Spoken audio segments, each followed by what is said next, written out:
What's up, everybody? Thanks for tuning in to this edition of Tricks of the Month Profiles. Today we get to hang out with Zé Lima. Thanks so much for being with us. And I was wondering if you could tell us a little bit about yourself, where you're from, how long you've been juggling, and what you're most excited about when it comes to juggling right now.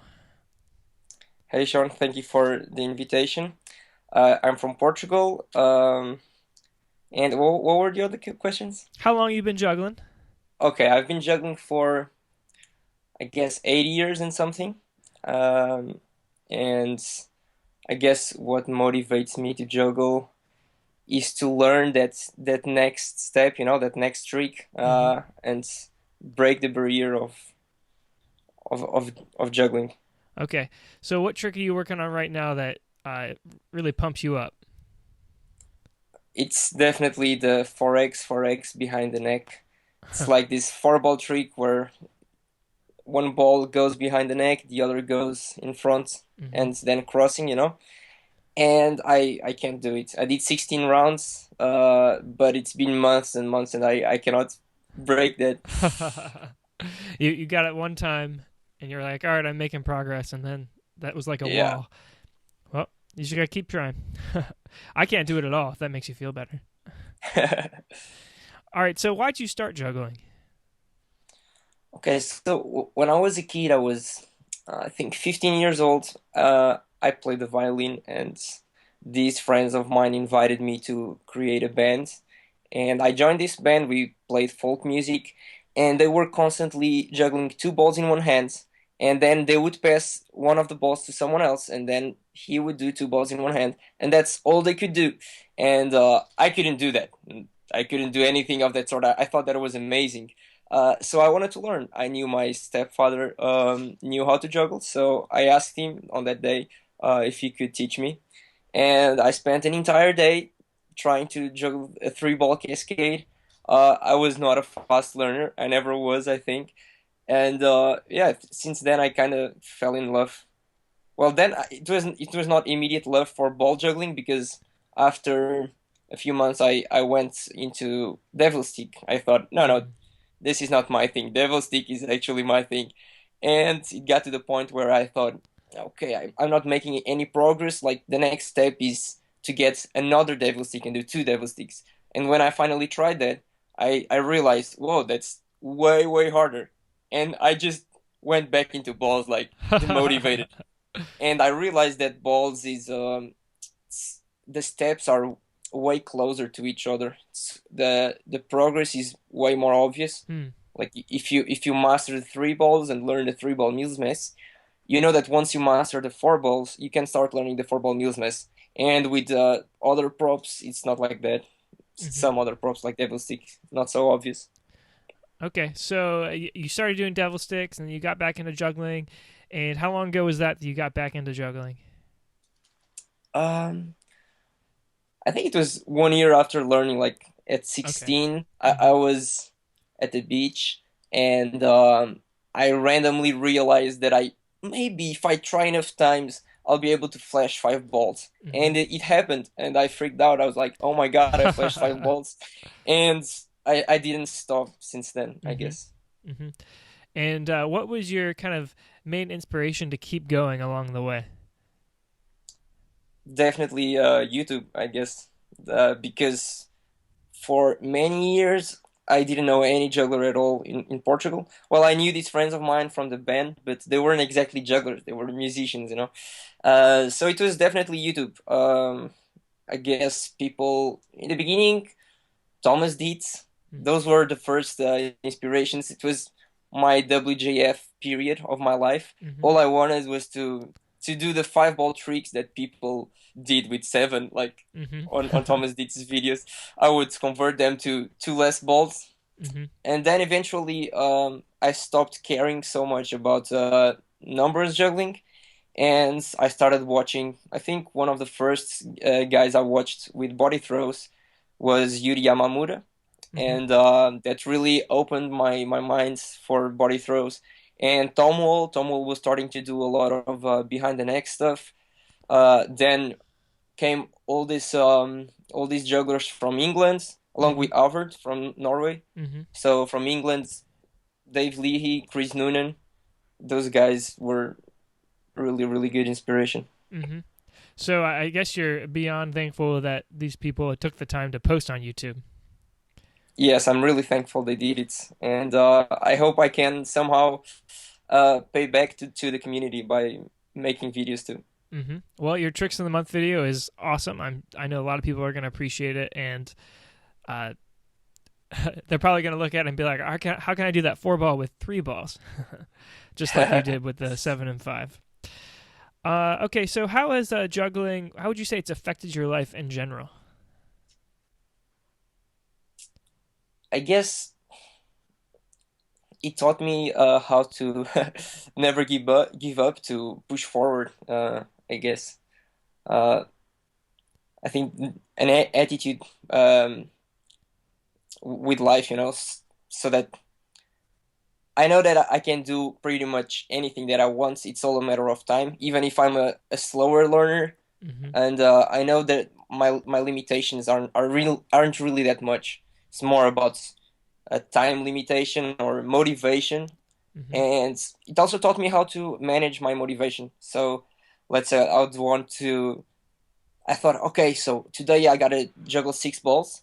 What I would do, I would watch Jason Lew's videos, where he usually juggles 6 balls. He had this video called Overkill, and it was an amazing video. Every time I have all those videos on my phone. So every time I had to practice 6 balls while I was on the bus, I would watch his video and I would get pumped for it. That's awesome. And Go ahead.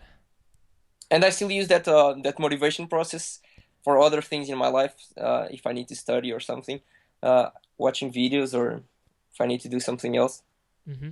or go So to the gym. so juggling has kind of showed you that with enough time and motivation, you can achieve whatever you set your mind to, Yeah. and that's helped you in other areas of your life, which is awesome. I hope it does that for all of us. So in Portugal, what is the juggling community like? Oh man, how can I answer that? I barely juggle with other Portuguese people. Hmm. It's really sad. Like recently, we started these weekly encounters, but it was pretty recently. For years and years, there was nothing. Hmm. There used to be a national convention, not something big because we're not many. So, but it stopped for several years in a row. Sometimes I organize some events, like a 1 day juggling meeting, like close to where I live. Hmm. I have had like around 30 people Wow. who attended only for the events, more the plus the random people. So that was pretty awesome. And there are very few jugglers that are interested in what I do, Mm.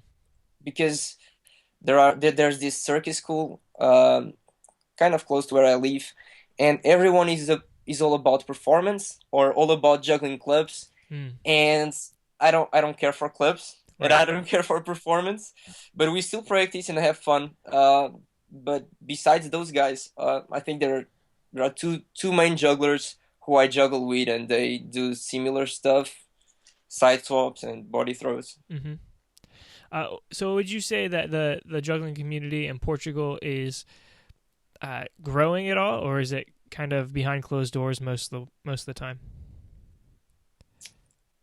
I don't think it's I wish to say it was growing, but I don't think that's the case. There has always been jugglers, not many.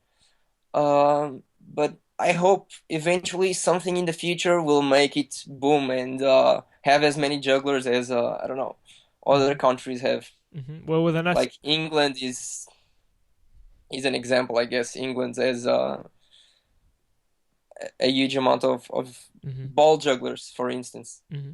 Yeah, As you were really good saying, ones. with enough time and motivation, uh, and you continuing to produce videos and build community, I think that there will be. Okay, I hope so. That'll be awesome. So your favorite prop to use is balls, or bean bags. What's your favorite brand of balls or bean bags to use? Okay, I don't use beanbags. I only use Russians, Okay. and I use Norwics. Okay. So are those balls made by Christian Vanvik from Norway? It's a very simple concept. like those kids swimming pools with balls, you know. You use those shells and stick like the case of my balls, they're like 68 grams of sand, and they make it so that when they touch your body, instead of bouncing back, because even beanbags do that a little bit, unless they're very saggy beanbags. Mm-hmm. So with Russian balls, they touch your body and they roll. So it slows down a little bit, and it's perfect for doing all the behind the back stuff where you Mm-hmm. touch your back and pinball. So yeah, that's why you don't see anyone do pinball with anything else besides the Russians. Yep. Yeah. When during your tricks of the month video, there's one clip where you throw the ball up and it just kind of smacks you in the side of the head, and I thought, man, that probably hurt, but 65 grams, I guess it's all right. They are really light. Everyone is like, oh, can I try it? And then oh, they're super light, and it's awesome because since I started practicing with them, even regular Russians are usually way heavier.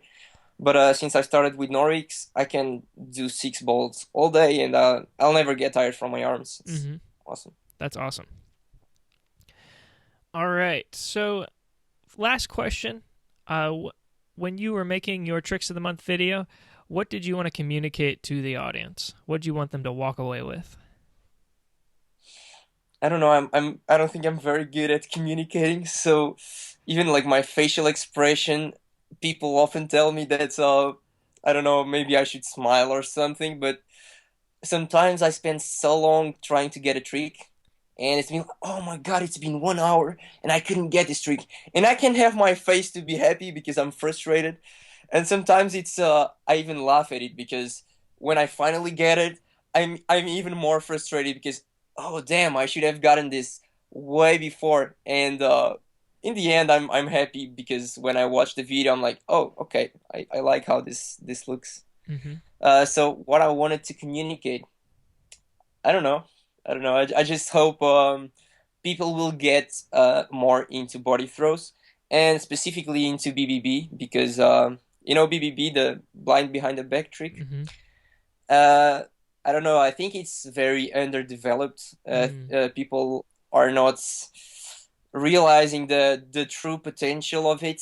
So there's this whole world that you can explore, and very few people got into. And I hope other people get motivated into that world. Mm-hmm. That's great. All right, so you have the last word. What words of inspiration do you have to the IJA video viewers? Okay, words of inspiration.